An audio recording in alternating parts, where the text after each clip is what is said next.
মাদ্রাস সাহেব, এলাকায় তো চুরি চামারি বাড়ছে, উৎপাত বেড়ে গেছে, চোরের উৎপাত ভাগাতেছে না তো। কালকে জলিলের বাড়িতে ছাগল চুরি করছে, উলাপানে এত নালিশ মালিশ গুলো আপনার কাছ থেকে আসে না। তুই তো ভাইরা খারাপ কি হলো মাদ্রাস সাহেব? তো দেখে আমার পথ চিনাওনি জলিলের বাড়ি ছাগল চুরি হয়েছে, সাইকেল চুরি হয়েছে, এটা তো আমি দেখবো। তো তুই আমার পথের সামনে আড়স কে?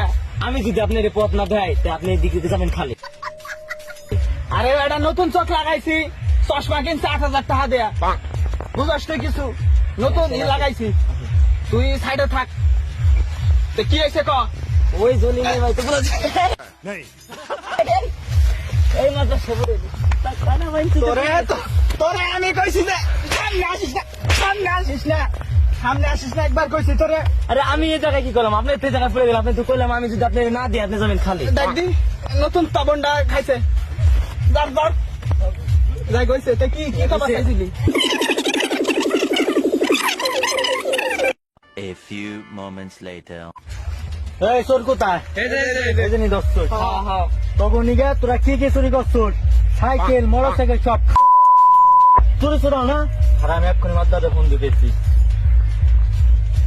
হ্যালো মাদ্রাস সাহেব, কোথায় আপনি? এই চোর ধরছি, তাড়াতাড়ি আসেন, 2 মিনিট।